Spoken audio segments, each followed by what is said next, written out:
नमस्कार किसान भाइयों। खेती हो गई है यूनिक और यूनिक खेती में अच्छी क्वालिटी के लिए, ज़्यादा पैदावार के लिए आपको कुछ यूनिक ही प्रैक्टिस करनी होती है, तभी अच्छी क्वालिटी के साथ ज़्यादा पैदावार आप ले सकते हैं। आपके पास है मिर्च की फसल, आपके पास है सोयाबीन की फसल, तो आपको कुछ कार्य करने होंगे जिसकी वजह से आपकी फसल बिल्कुल स्वस्थ रहेगी, लंबे समय तक स्वस्थ रहेगी और ज़्यादा क्वालिटी के साथ ज़्यादा पैदावार आप ले सकते हैं। देखिए, बारिश का समय की शुरुआत हो चुकी है और ऐसे समय में कई टाइप के फंगस जनित रोगों का अटैक बहुत ज़्यादा देखने को मिलता है। जैसे जैसे फसलें बड़ी होती हैं वैसे वैसे लीफ स्पॉट की समस्या बहुत ज़्यादा आती है, पाउडर मिल्ड्यू है, अर्ली ब्लाइट, एंथ्रेक्नोज, उसके साथ साथ में फल सड़न यानी फ्रूट रोट की भी समस्याएं देखने को मिलती है मिर्च और सोयाबीन की फसल में। तो इन सब समस्याओं का एकमात्र समाधान है, वो मैं लेकर के आई हूँ आपके लिए सिंजेंटा का मिराविस डियो। बहुत ही यूनिक फंगिसाइड है और सिंजेंटा का मिराविस डियो बहुत ही पावरफुल फंगिसाइड है, बहुत तरीके के फंगस जनित रोगों को एक साथ कंट्रोल करके रखता है।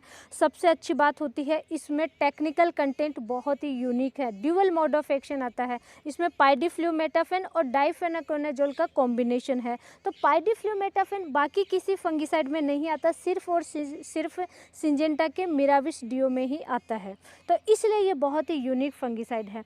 सिस्टेमिक प्लस ब्रॉड स्पेक्ट्रम होने के साथ साथ में ये इसमें ट्रांसलेमिनार एक्शन भी आता है, ताकि फंगस जनित रोगों को बहुत ही अच्छे से कंट्रोल करके रखता है, लंबे समय तक ये कंट्रोल करके रखता है। और जैसे ही इसका आप स्प्रे करेंगे, स्प्रे करने के बाद में जो नई पत्तियां आती हैं, नया फुटाव होता है, वो बिल्कुल स्वस्थ देखने को मिलता है। और बारिश का समय है, बारिश के समय में भी फसलों में लंबे समय तक रिजल्ट देखने को मिलता है, लंबे समय तक फसलें बिल्कुल स्वस्थ रहती हैं। और स्प्रे करने के बाद में प्रकाश संश्लेषण की दर में वृद्धि हो जाती है, जिससे कि फसलें ज़्यादा स्वस्थ, ज़्यादा हरी भरी नज़र आने लगती हैं, यानी फाइटोटोनिक इफेक्ट भी इससे देखने को मिलता है।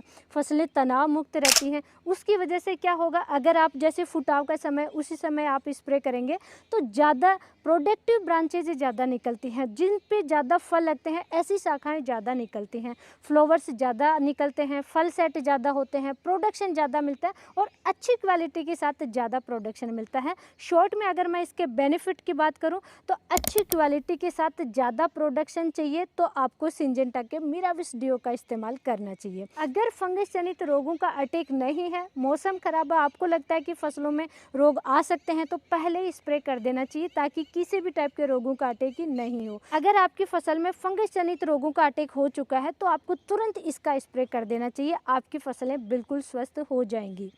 सिंजेंटा के मिराविस डियो को यूनिक टेक्नोलॉजी से बनाया गया है, एडेप्टिन टेक्नोलॉजी की वजह से। ये बहुत ही पावरफुल फंगिसाइड है।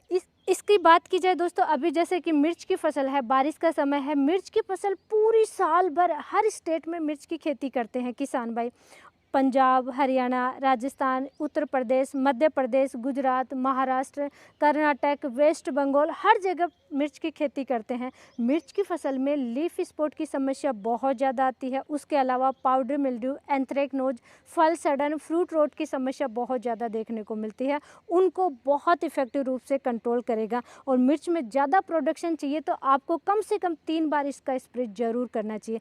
सबसे पहले जब शाखाएँ निकल रही हो, फुटाव हो रहा हो, ताकि प्रोडक्टिव ब्रांचेज ज़्यादा निकलें, जिन पे ज़्यादा से ज़्यादा फल आए, जिन पे ज़्यादा से ज़्यादा फूल आए, ऐसी शाखाएं ज़्यादा निकलती हैं और आगे चल के फ्लावर्स भी ज़्यादा निकलते हैं। इसलिए आपको मिर्च की फसल में फर्स्ट स्प्रे करना चाहिए जब आपकी मिर्च की फसल 30 से 45 दिन की हो, उस समय आपको फर्स्ट स्प्रे करना चाहिए। उसके बाद में जैसे फ्रूट सेट हो रहे हों, फ्लावर्स आ गए, स्वस्थ फ्लावर्स आए, फीमेल फ्लावर ज़्यादा आए और मिर्च लग रही हैं, मिर्च की फसल 60 से 75 दिन की है, उस समय आपको बीच में कभी भी एक बार सेकंड स्प्रे जरूर करना चाहिए। और थर्ड स्प्रे करना है दोस्तों 75 से 100 दिन के बीच में, जब फल बन रहे हो, मिर्च की साइज बन रही हो, उस समय आपको थर्ड स्प्रे करना चाहिए। और मेच्योरिटी स्टेज पे भी इसका इस्तेमाल कर सकते हैं ताकि फल सड़न की समस्या नहीं आए। यानी मिर्च की फसल 100 से 120 दिन के बीच है, उस समय भी आप इसका इस्तेमाल कर सकते हैं।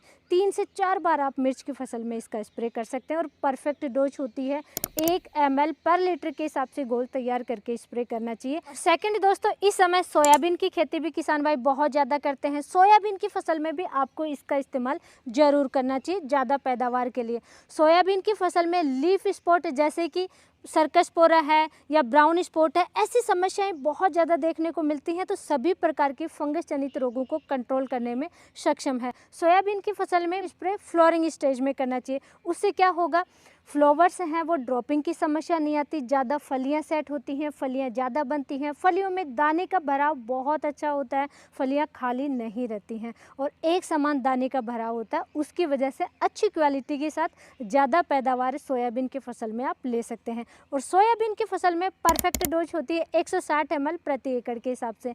160 ml 200 लीटर पानी में मिक्स करके 1 एकड़ में आपको स्प्रे करना चाहिए। आपके पास मिर्च है, सोयाबीन है, इस समय ज़रूर इसका इस्तेमाल करना चाहिए। जब आप प्लांटेशन कर रहे हैं या फसल आपकी छोटी है तभी परचेज करके इसको ज़रूर रख लेना दोस्तों। और कॉम्बिनेशन की बात करें तो इसके साथ में आपको पहले चेक करना है, कोई भी इंसेक्टिसाइड वगैरह आप मिक्स कर रहे हैं तो पहले कांच के गिलास में फंगिसाइड को लीजिए और जो भी इसके साथ में मिलाना चाहते हैं वो मिक्स कीजिए और थोड़ा सा 5 मिनट वेट कीजिए मिक्स करके। अगर घोल नहीं फट रहा है तो बेझिझक इसके साथ में मिक्स करके आप स्प्रे कर लीजिए, नहीं तो केवल इसी का इस्तेमाल कीजिए फंगस जनित रोगों को कंट्रोल करने के लिए। दोस्तों जैसा कि आपने देखा, अभी हम मिर्च और सोयाबीन में स्प्रे करने जा रहे हैं। तो स्प्रे करने से पहले आपको कुछ सावधानी जरूर ध्यान रखनी है। मास्क लगाना है, ग्लव्स पहनना है, चश्मा लगा करके फिर आपको इस दवाई का इस्तेमाल करना है। और फसल में भी सुबह या शाम के समय आपको स्प्रे करना चाहिए और पहले पानी जरूर देना है। यानी जब भी आप स्प्रे कर रहे हैं तो फसल में नमी होना बहुत ज़रूरी है। और दोस्तों आपकी कौन सी फसल है, कैसी समस्याएं देखने को मिलती हैं, कमेंट करके ज़रूर बताइए। और आज की नॉलेजफुल जानकारी के लिए वीडियो को लाइक कीजिए, चैनल को सब्सक्राइब कीजिए, ज़्यादा से ज़्यादा किसान भाइयों तक शेयर ज़रूर करें। धन्यवाद।